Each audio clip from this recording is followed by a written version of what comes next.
नमस्कार, मी दीप्ती. करिअर वे मध्ये आपल्या सगळ्यांचं मनापासून स्वागत. आज करिअर वे मध्ये आपण एका खास विषयाबद्दल बोलतोय. सायकोथेरपिस्ट म्हणून करिअर असा आजचा विषय आहे. बरेच जण मानसशास्त्र घेऊन म्हणजे सायकोलॉजी घेऊन त्यामध्ये BA करतात, म्हणजे पदवी मिळवतात, त्यानंतर पोस्ट ग्रॅज्युएशन देखील करतात. मात्र शेवटपर्यंत म्हणजे BAच्या विद्यार्थ्यांना बऱ्याच कालावधीपर्यंत माहित नसतं की नेमकं मला काय करायचंय सायकोलॉजीमध्ये. अर्थात मानसशास्त्र या विषयामध्ये अनेक तुम्हाला करिअरच्या संधी उपलब्ध आहेत. आपण आज बोलतोय फक्त सायकोथेरपिस्ट म्हणून करिअर जर करायचं असेल तर त्याची सुरुवात कधीपासून करायची आणि काय काय तयारी करायला लागते आणि सायकोथेरपिस्ट म्हणून करिअरच्या तुम्हाला काय काय संधी उपलब्ध आहेत, कुठे कुठे काम करू शकता, या सगळ्याबद्दल सविस्तर बोलूया आज करिअर वे मध्ये. आणि आपल्याला मार्गदर्शन करण्यासाठी निलेश मंडलेचे आहेत आपल्या स्टुडिओमध्ये आज. ते स्वतः सायकोथेरपिस्ट म्हणून कार्यरत आहेत बरीच वर्ष आणि आज खास मार्गदर्शन त्यांचं आपल्याला लाभेल. नमस्कार निलेश सर. नमस्कार. सायकोथेरपिस्ट किंवा सायकोलॉजी या विषयाबद्दल बऱ्याच जणांना आपण म्हणूया अंशतः माहिती असते, पण सायकोथेरपिस्ट म्हणून करिअर म्हणजे नेमकं काय किंवा सायकोथेरपी म्हणजे काय याबद्दल जरी आपल्या दैनंदिन आयुष्यामध्ये ती कधी आपल्या आईवडिलांकडनं किंवा कधी वरिष्ठांकडनं, कधी काही आपल्या शिक्षकांकडनं सायकोथेरपी आपल्या मनावरती नकळत होत असते, पण हेच सायकोथेरपी किंवा हे एक प्रभावी साधन असू शकतं उपचारांचं आणि करिअरचं देखील एक खूप चांगलं माध्यम असू शकतं हे माहीत नसतं. आम्हाला सुरुवातीला सांगा, सायकोथेरपी म्हणजे काय, त्याची व्याख्या आपल्याला करता येते का? हो, सायकोथेरपी म्हणजे helping other person to help himself or herself. बरं. त्यामुळे काय आहे की समोरच्या व्यक्तीला स्वतःला हेल्प करण्याकरता जी मदत केली जाते त्याला आपण सायकोथेरपी सिंपल भाषेमध्ये म्हणू शकतो. बरं. दुसऱ्या व्यक्तीच्या विचार करण्याच्या पद्धतीमुळे समोरच्या माणसाच्या मनामध्ये भावनिक अस्वस्थता निर्माण होत असते. खरं. ती भावनिक अस्वस्थता कशी हाताळायची याच्यासाठी आपण जे आहे सायकोथेरपीचा उपयोग करतो. बरं. आणि सायकोथेरपीचा प्रमुख उद्देश हा भावनिक स्वावलंबन हा असतो. बरं. त्यामुळे सायकोथेरपीची आपल्याला मला वाटतं एवढी व्याख्या किंवा ओळख आम्हाला झाली तुमच्याकडनं. सायकोथेरपिस्ट म्हणून जेव्हा आपण जर एखाद्याने ठरवलं की मला करिअर करायचं आहे तर त्याला काय, ज्याला आपण म्हणतो बेसिक क्वालिफिकेशन, किमान शैक्षणिक पात्रता काय असणं गरजेचं आहे? सुरुवातीला आपल्याला आर्ट्स मधनं BA करणं आवश्यक आहे. बरं. त्यानंतर मग MA करता येऊ शकतं. बरं. नंतर मग जर वाटलं तर मग MPhil आणि PhD. बरं. BA नंतर किंवा MA नंतर काही वेळा post graduate diploma counselling courses पण अवेलेबल आहेत. बरं. तर तेही आपण करू शकतो. तर एवढं केलं तर अकॅडमिक क्वालिफिकेशन जे आहे आपल्याला सायकोथेरपी रिलेटेड ते आपल्याला मिळू शकतं. आपण जे करणार त्याच्यामध्ये स्पेशलायझेशन जे आहे ते मेनली आपल्याला सायकोथेरपी ह्या विषयामध्ये घेणं आवश्यक आहे. बरं, एक या ठिकाणी थोडंसं आम्हाला स्पष्टीकरण हवं आहे. एक सायकोलॉजिस्ट आणि एक सायकोथेरपिस्ट यांच्यामध्ये काय फरक असतो? सायकोलॉजिस्टमध्ये वेगवेगळे प्रकार आहेत. क्लिनिकल सायकोलॉजिस्ट जो टेस्टिंग आणि त्याच्यावर फोकस करतो. त्यानंतर एक एज्युकेशनल सायकोलॉजी, त्याच्यामध्ये एज्युकेशन आणि स्कूल रिलेटेड काही गोष्टी. इंडस्ट्रियल सायकोलॉजिस्ट तो इंडस्ट्रीज रिलेटेड प्रॉब्लेम. याच्यामध्ये जे आहेत हा फरक आहे. म्हणजे जो सायकोलॉजिस्ट आणि सायकोथेरपिस्ट जो आहे तो काउन्सिलिंग सायकोलॉजी त्याच्यावर त्याचा फोकस जो असतो तो मेनली असतो.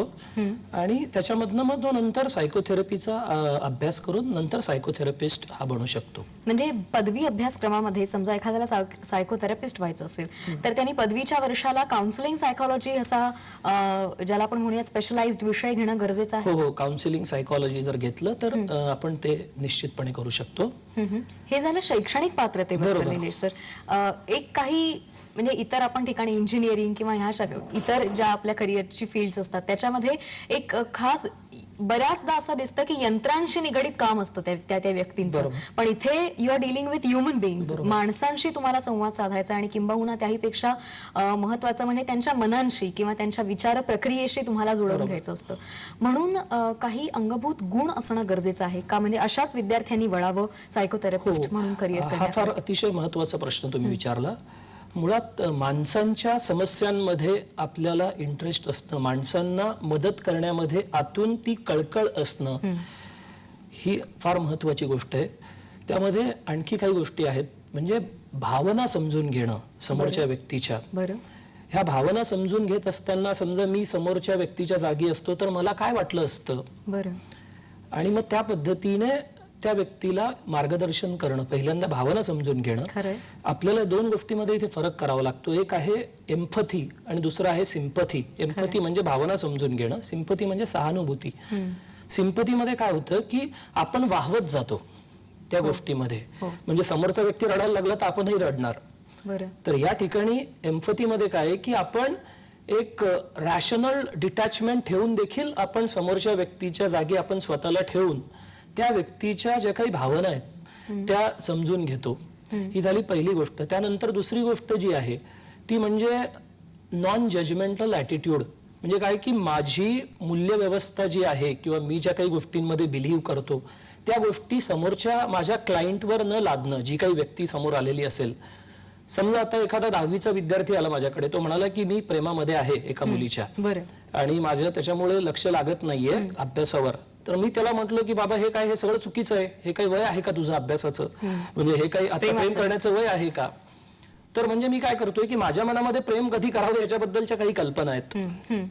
किंवा आणखी जर आपण बघितलं, समजा एखादी व्यक्ती आली माझ्याकडे काउन्सिलिंगला आणि ती म्हणायला लागली की मी एका मुलाच्या प्रेमामध्ये आहे आणि तो मुलगा मुस्लिम आहे. मुस्लिम कम्युनिटी बद्दल जर माझ्या मनामध्ये जर काही पूर्वग्रह असतील तर मग मला ते बाजूला ठेवणं आवश्यक आहे.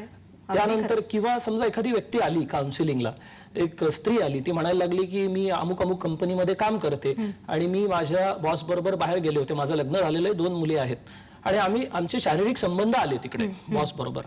आता मी जर स्वतः जर असं म्हणायला लागलो, काय तुमचं लग्न झालेलं आहे आणि तुम्ही असं काम करता आणि तुमची मुलं आता काय म्हणतील, तर कदाचित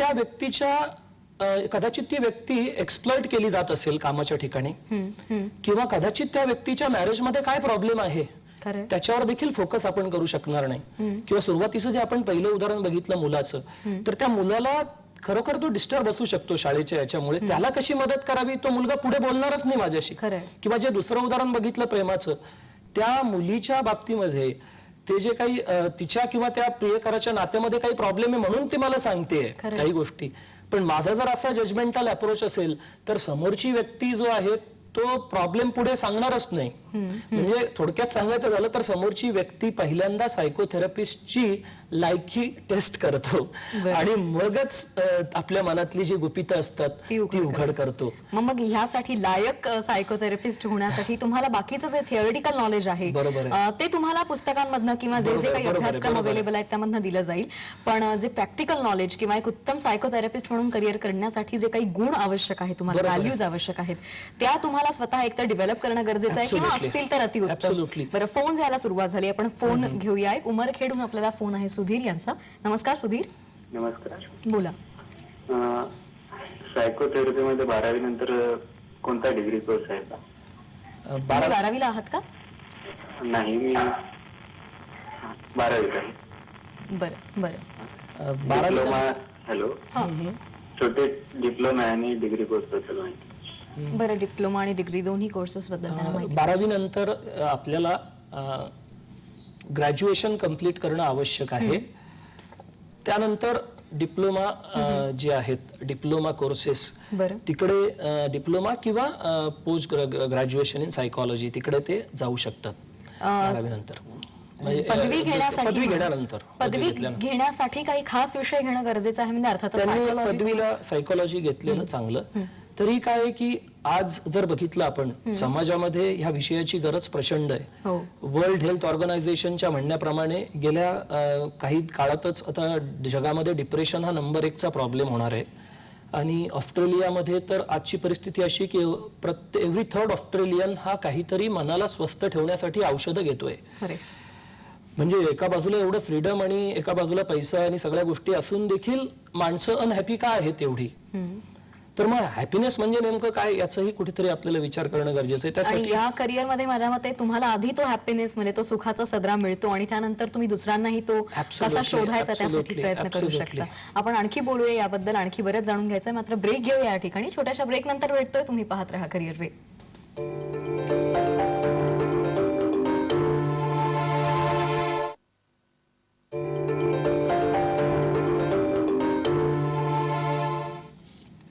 करिअर वे मध्ये आपलं पुन्हा एकदा स्वागत. आज आपण बोलतोय निलेश मंडलेचा यांच्याशी. सायकोथेरपिस्ट म्हणून करिअर करायचं असेल तर काय काय करायला लागतं याबद्दल आपण त्यांचं मार्गदर्शन घेतो आहोत. आपण सुखी माणसाचा सदरा याबद्दल आता ब्रेक वर जाण्यापूर्वी बोलत होतो.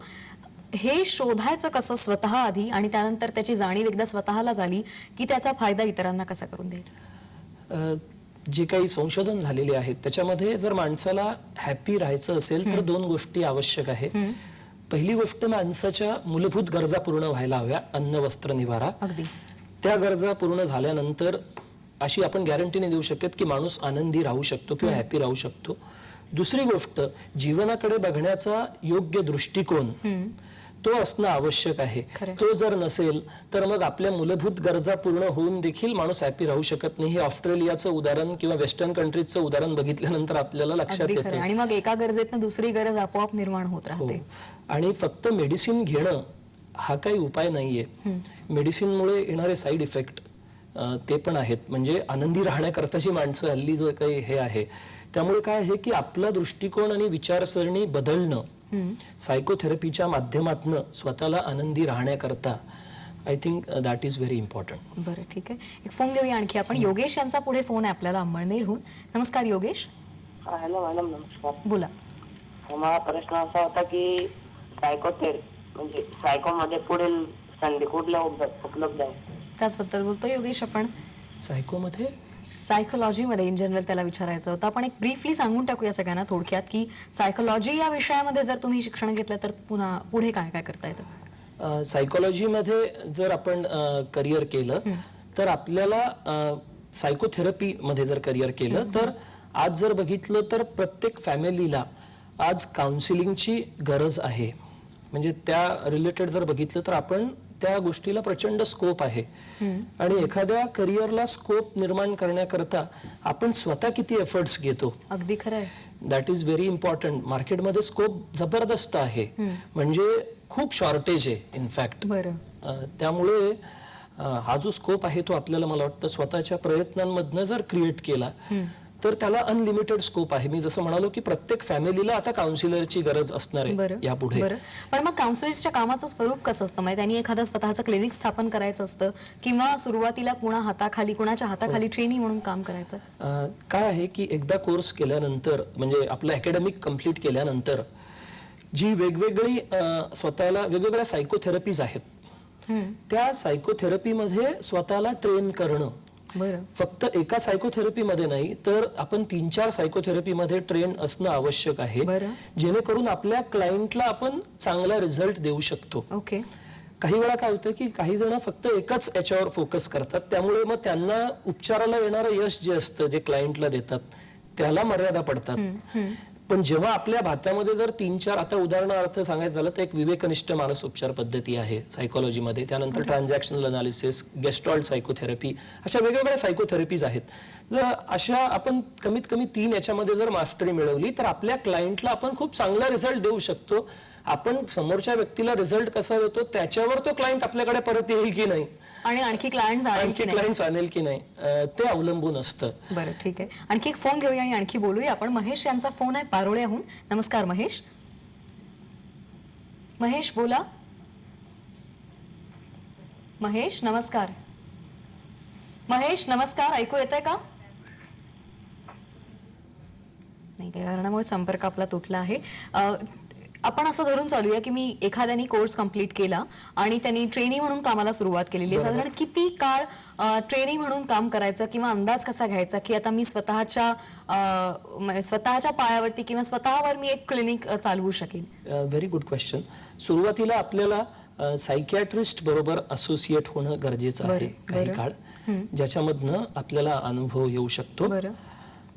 दुसरी गोष्ट आणखी की याच्यामध्ये काय आहे की जसं मी म्हणालो की स्वतः त्या थेरपीच्या प्रोसेसमधनं जाणं गरजेचं आहे. नाहीतर कित्येकदा असं होतं की जर आपण समोरच्या आपल्यालाच उपचारांची गरज आहे अशा पद्धतीचं ते. आणि कित्येकदा काय होतं की जे सायकोलॉजी स्टुडंट्स आहेत जे आमच्या क्लिनिकमध्ये पण मी बघतो की ते एंट्रंट म्हणून येतात, तर ते स्वतः त्या प्रोसेसमधनं गेलेले नसतात वेगवेगळ्या थेरपीच्या. त्यामुळे त्यांना क्लायंटशी हँडल करताना डिफिकल्टी लेवल काय आहे किंवा हे काय आहे हे लक्षात येत नाही. त्यामुळे स्वतः त्या प्रोसेसमधनं जाणं, स्वतःचे इमोशनल डिस्टर्बन्सेस हे एक सफिशियंटली डील करणं, 100% मी म्हणत नाहीये, आणि मग आपण जे आहे, आणि त्याला ते ओव्हरनाईट होऊ शकत नाही, किमान 3 वर्षाचा तरी कालावधी आपण म्हणूया की ते त्याच्यासाठी लागेल. आणि स्वतः मग वेगवेगळे कोर्सेस करून अपग्रेड करणं.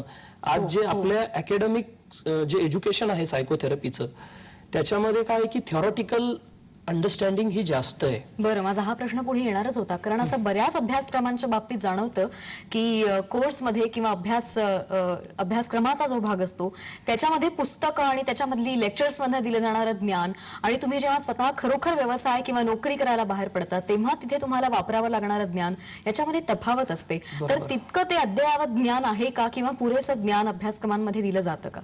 अभ्यासक्रमामध्ये काय असतं की डेप्थ नाहीये. म्हणजे आता जर मी तुम्हाला सांगतो, मी स्वतः जवळजवळ 2 महिन्याचा एक कोर्स केला ट्रान्झॅक्शनल अनालिसिसचा केरळामध्ये.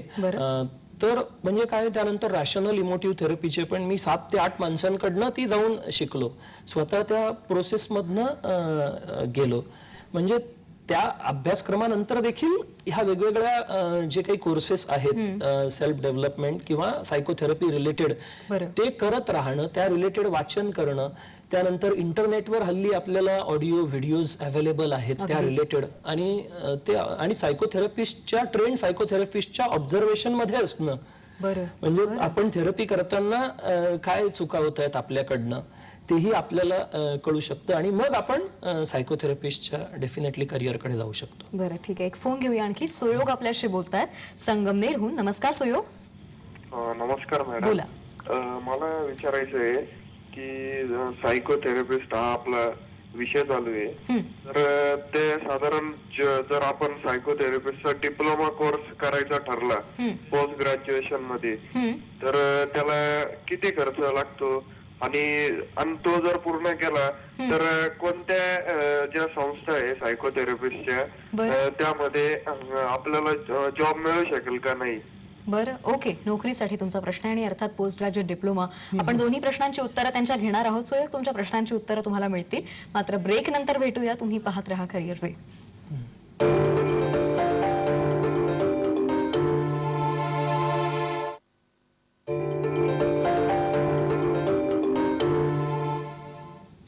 करिअर फे मध्ये आपलं पुन्हा एकदा स्वागत. आपण निलेश मंडलेच्या यांच्याशी बोलतोय.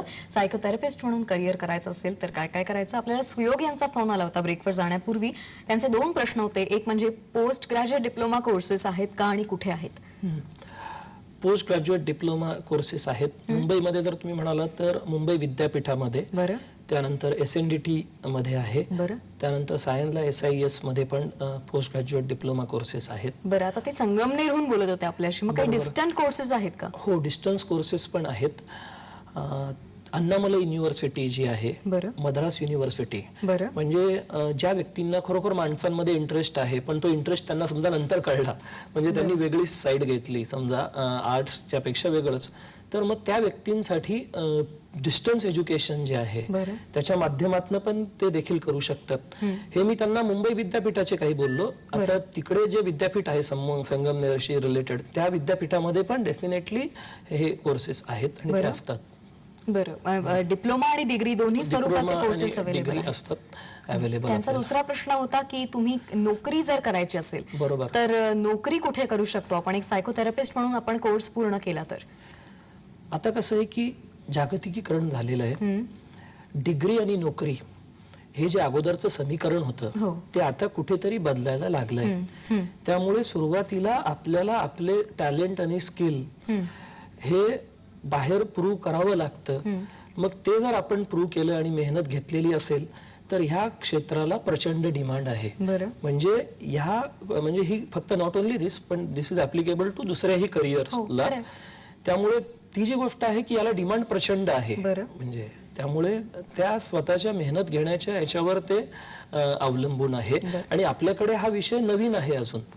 म्हणजे स्टिग्मा आहे अजूनही की बाबा सायकोलॉजिस्ट किंवा सायकियाट्रिस्ट कडे जाणं म्हणजे आपण काहीतरी वेड लागला आहे. खरं म्हणजे आपण सगळेच वेडे आहोत, फक्त पर्सेंटेज कमी जास्त असतं, नॉर्मल कोणीच नाहीये. त्यामुळे कसं आहे की ते जे आहे तो स्टिग्मा बाजूला जो जेव्हा हळूहळू आता व्हायला लागलेला आहे आणि लोक जेव्हा आता पुढे यायला लागतील तेव्हा मग सायकोथेरपिस्ट कडे जाणं हे देखील आता शहरांमध्ये तरी खूप आता ते नॉर्मल होऊ घातलेलं आहे. एक फोन घेऊया आपण. पुण्याहून रजनी यांचा फोन आहे. नमस्कार रजनी. हॅलो. बोला रजनी. हॅलो. बोला. मी पुण्याहून बोलते. हो. मी डिस्टन्स मोडवरनं ग्रॅज्युएशन करते आता. बरं. मला हा कोर्स का सायकोथेरपिस्टचा करता येईल ना अगदी. तुम्ही सध्या कुठलं शिक्षण तुमचं सुरू आहे किंवा झालं? BA सेकंड इयर करते. BA सेकंड इयर करताय. बरं. हो, डेफिनेटली त्यांना करता येऊ शकतं. जसं मी म्हणालो की जर ते सायकोलॉजीमध्ये जर करत असतील तर त्यांना डायरेक्ट सायकोलॉजीमध्ये ऍडमिशन मिळेल, नाहीतर मग त्यांना डिस्टन्स एज्युकेशनने करता येईल. किंवा तिसरा पर्याय त्यांच्या पुढे असा अवेलेबल आहे की म्हणालो की मी सायकोथेरपीवरचे बरेचसे शॉर्ट कोर्सेस अवेलेबल आहेत मार्केटमध्ये. तर त्या कोर्सेसला जर त्यांनी हे केलं आणि पाठपुरावा जर केला आणि मग डिस्टन्स एज्युकेशनने जर एखादा कोर्स केला आणि जर मेहनत घेतली तर डेफिनेटली त्या ह्या फील्डमध्ये हे करू शकता, करिअर आपलं स्वतःच उभं करू शकतात. बरं, ठीक आहे. या सगळ्या मानव्य विद्यांच्या अंतर्गत येणारा हा सगळा भाग आहे, म्हणजे मानसशास्त्र देखील आणि त्याच्या अंतर्गत येणारे सायकोथेरपी हा भाग. आणि म्हणूनच तुम्ही म्हणताय तसं की तुम्ही जितकी मेहनत घ्याल तितकं याच्यामध्ये कमी आहे किंवा तितकं तुमचा व्यवसाय आणखी बहरणार आहे. ऍब्सोल्युटली. एक खूप महत्वाचा या सगळ्यामध्ये प्रश्न आहे तो म्हणजे खर्चाचा ताळेबंद जो मांडायचा असतो की सायकोथेरपीचा जर आम्हाला कोर्स करायचा असेल तर डिग्री नंतर किती खर्च येऊ शकेल?